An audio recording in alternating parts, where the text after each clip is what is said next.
it's extra drama for book number 60, That Fatal Night. So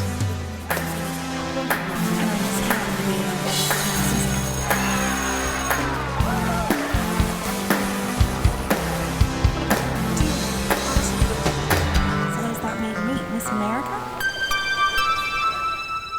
Hey everybody, it's me, your host, Marissa Flaxbart, and I'm joined again by William J. Strimling. Hi. Hi. I call you Will, though. That's fine. Although sometimes I call you Joe, but I always feel a little That's bit like fine, I'm too. kidding when I call you Joe, because that's like not how I Doesn't meet sound you. natural. No, but people call you Joe sometimes. Some people. Some people. How do you feel about sometimes.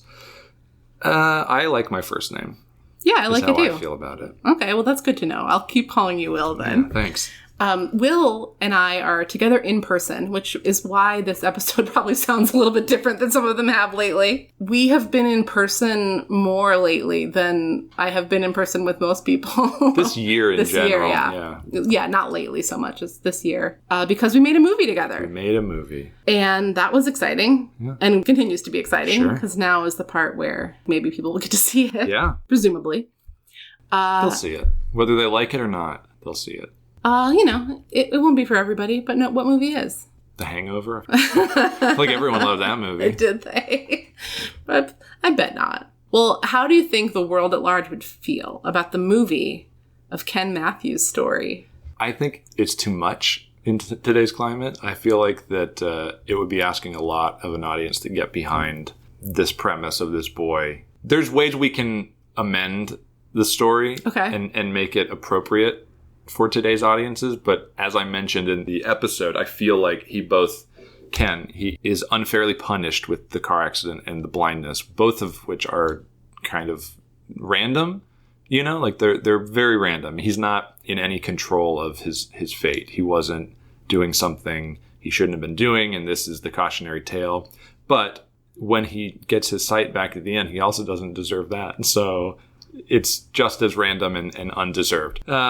So that's where I sit with the story. I feel like people would roll their eyes and groan. Obviously, we could go hard into the like satirical angle and play it for comedy, or play it straight. And in playing it straight, it is funny. I have always thought that would be a really funny way to do a Sweet Valley High like TV show. Would be to make it like intensely earnest and like over the top, and that it would be really funny because it would sort of be like a self-parody almost. Yeah. Like the moment at the end of the movie or episode or whatever where he sort of sees the light from the sunset. It's like reading it, it's like touching in its way. But I think it's easy to picture, like you said in the main episode, that you could hear the music swelling and everything when they reunite. She runs into his arms and then they kiss, and then it's, there's a sunset happening. It's very cinematic what's going on here. Yeah, it is. And you know what else is I was having two thoughts at once. And one of the thoughts was like, it would be really easy to make it so over the top that it's ridiculous. And then it wouldn't be that much harder to push on that to make it ridiculous on purpose in a way that's funny. Yes. Well, I mean, just the premise that this guy's life is totally ruined because he's blind now. It's a little dicey. It's like being blind is not a death sentence. And Terry says as much. What did he need to see for? He wasn't reading. This kid wasn't reading. To play football. I feel like that there's a pitch of this film where he comes to terms with his blindness and becomes the world's first blind quarterback. That's actually what I thought you were going to say. And then I thought you weren't going to say it. And I'm going to tell you what I thought you were going to say. It's going to be so funny. But then you said what I thought you were originally going to say. Sure. Yes, that's the way this movie should go. Yes. So the sunset thing doesn't happen. We cut the sunset moment. Right. But or put it later. It happens later. After he, or with Terry's help. Oh, because Terry is so good at football. She knows all about football, not just stats, but like what they mean and what the plays do. So they're doing all this running on the beach. So they come up with a system for how she can like throw the ball and how they can they're catch inspired by a dolphin that they see in the water, and they train him with echolocation. Yeah, you can see dolphins in the Pacific Ocean sometimes. Yeah. And he learns to harness echolocation to play football and then his teammates all have to wear metal plates underneath their uniforms so he can tell who's on his team and who's not on his team, so he can throw the ball at those. The metal plates make a sound? Well, they will kick back a reverberation that sounds different than the other team, which are not wearing the metal plates. Okay. And his ears are just really finely tuned at this point. Yes, he's gone full dolphin. Okay. So he, on a football team, before they do the pass, the quarterback has this thing where he's like, hut, yeah. hut. So Hut. Ken remains the quarterback, but he's just calling out hut all the time. Yes. Yeah, and that's how he can hear the difference in the reverberations. Yes. And throw these, beautiful passes. And I mean, he knows how to throw a pass. Right. So as long as he knows the general direction to throw a pass in, it's on the other teammates, right? To pick up the slack and get the ball. Catch the ball. Yeah. Okay, this is good. So another cinematic scene is the Terry discovering what it's like to be blind. Yes. I was really picturing We could that. expand that. And I think right now it's a little underwritten. It's just her in her room with a scarf around her head, and then she goes in the kitchen and spills some juice. I think the book is short enough that if this were a movie, that would need to be a full sequence where Terry goes to school and, pretends to be blind and offends everybody. Right. Including Ken, right? Ken, Because Ken can be like, what do you think? You're making fun of me. Yeah. Yeah, definitely. Are the Wakefields in the movie? They have to be. I feel like Elizabeth creates so much of the plot just in her phone calls and the things she accomplishes to push the story forward. She's got to be there. She's like a mover and a shaker, right? Yes. She's connecting people. She's connecting situations. Jessica is a superfluous character in this one. She's off in the background doing her own thing. Is she dating someone in this book? No, because she goes on that date with Skip Harmon. But maybe we can use Skip Harmon somehow. Because he's not really utilized in the book other than as an excuse as to why Jessica wants to leave the party with Elizabeth and Todd, which therefore puts her in the right position to see the accident. Well, I think that Skip Harmon gets cast in the school play, which is an original that the theater teacher is inspired to do based on the story of their blind quarterback. And Skip plays Ken in the play. Ooh. Because he's not an actor, but he sees himself as a superstar. So, of course, they tap into that level of, The drama teacher, incidentally, Mr. Jaworski. Oh, I'm pretty close to Jablonski. Yeah, not close. The same. Hey, Jablonski. It feels like something you would say. Right. Oh, I mean, who would play Ron Jablonski? We would never know. We only ever hear him. Because when we're in the sequence of the film that's at the rehab facility is fully silent. Fully black, I guess? Pictureless, not silent. The opposite of silent. Over black. We hear the sounds of This is a facility. The inverse of The Sound of Metal, a fantastic film that's streaming on Amazon with Riz Ahmed. Have you seen it? I actually haven't watched it yet, but I know that I should. It's just But he goes the deaf, drama. and then he goes to it's not a camp. It's not really a school either. It's a place.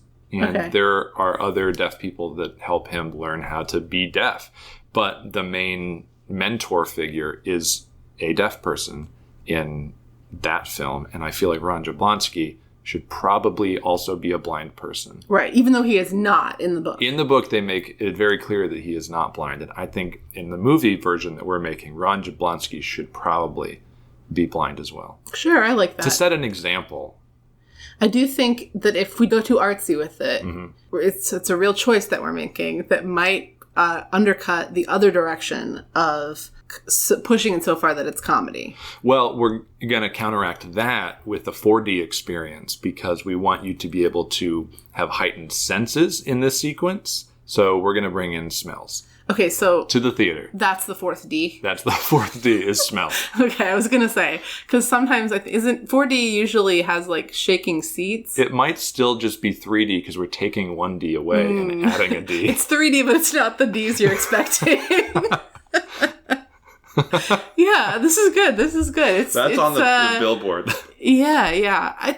Is there a 4D thing where you can get water sprayed in your face? Yeah, that's part of it. Yeah, it's water sprayed in your face. It smells and rumble seat. It's a tactile experience. There are smells in 4D in normally. Yeah. Have you ever been on Soarin' at California Adventure? Yeah, many times. Yeah, I went on it for the first time earlier this year. It's great. When Disneyland reopened, we went one day, like on a Wednesday. This was sort of like pre-Delta. Yeah. But whatever. There was a tiny window in there where it felt safe to go out and... in a place like that. I mean, everybody has to wear masks. And honestly, they were really... strict about it. I heard that. One of the people in our party, like, had her mask off while we were walking to, like, take a drink of water. And he was like, you can't do that. You have to... I mean, not like you can't... You just have to go to a designated area to do it. Wow. Even though it's all outside. Sure. But there are so many people around, and so they have to have strict rules, I guess. Anyway, not to make this about Disneyland, but Soarin' has a really... I didn't know anything about it, so I was excited to experience the smell dimension of it. It's like Orange Grove or something that you... Right? Yeah, there's like... I mean, there's some of it's pretty fakey, but there's a rose by the Taj Mahal. Okay. And there's a sort of like ocean smell... Like, but Salt. It's like ocean cologne smell when you're by the ocean. But a lot of it is very, it still was cool because I like smells. Good smells. Yes. Bad smells I don't like. Not so much. I really don't like them. Well, I think this is a great idea. But could we have the seats lift up out of the air? Is there any reason for that? When Ken's being lifted on people's shoulders, when he wins the football match. The first one or the one after he... Afterwards. The blind quarterback. Afterwards. I think we slowly dial up the Ds in our 4D experience as the film goes on. Well, there is a moment in the book when there's a question of maybe if Ken does well enough for the rest of the season, this is before the accident, maybe he'll be able to beat the record, this one kid's record of how many touchdowns in a season. Completed passes. Runs, footballs. It was the number was low, like 9. Mm-hmm. So what could it have been? But whatever it was, that doesn't matter. It sets up a certain kind of stakes, for Ken. He's got a goal that he's trying to hit by the end of this season, right? And so we feel the loss for Ken when those stakes fall through, but it never gets brought up again. It certainly does not. It's just like, oh, I can't play anymore. I'm not going to hit that goal. And so the Gladiators aren't going to have an undefeated season, maybe. Right. And in the game that he goes to with Terry... They lose in the last second. Yeah, but he kind of realizes that he can handle it. Like, football's not everything. Yeah, football's not everything, which is nice. It's not life. Is not life. Yeah. Is that a Friday Night Lights thing? Football is life? Football is life is a Ted Lasso thing. Oh, different football, though. Yeah. That's right. Well, we did it. We did it. We'll get right to work on this, our follow-up project. Sold in the room, as they say. To whom, though? Well, that's when you're an independent filmmaker, you don't have to sell anybody. I'm sold. Just do what you want and then ask people to give you money. Speaking of giving us money, you can Venmo us. We should set up a Komodo Sweet Valley Venmo. Oh, yeah, I was thinking for the movie. Trying to make you some money. Well, I'll have to look into that. Yeah. It would be great if people could give me some money, and maybe in the future I will find a way for that to be possible. This is a thing that I've seen lately driving around the streets of Los Angeles. Graduations, bachelor parties, bachelorette parties, and the like. The just married type cars. You know how you write in soap kind of on the windshield? Yeah. People are writing their Venmo handle so that like strangers and passersby can send them money. Wow. I don't know how to feel about that. I don't either, but part of me wanted to pull out my phone while I was driving and just send like $1 to this random person and say congrats. That's sweet. But like, couldn't you then get bombarded with a bunch of like requests for money that you have to ignore? Maybe. Yeah, you're right.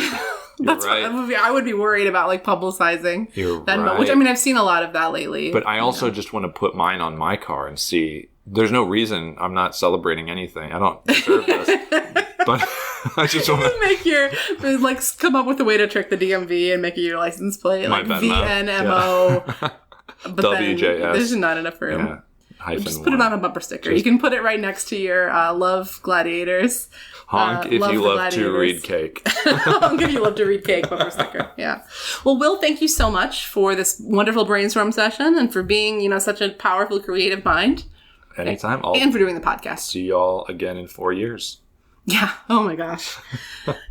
You'll still be at it. Yeah. Gladiators, we will not be gone for long here on Sweet Valley Diaries because there's some business to attend to in the near future. Some things I want to talk about and that I'm going to, have some more bonus episodes about, and, a little book called Lila's Story, maybe some other kind of odds and ends that we need to take care of. So I won't be gone for long, and I will also still be around at Sweet Valley Diaries on Instagram, at Sweet Valley on Twitter, and you can email me, sweetvalleydiaries@me.com.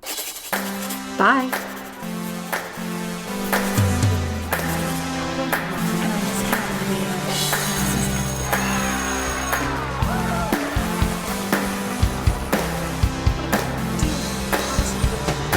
So does that make me Miss America?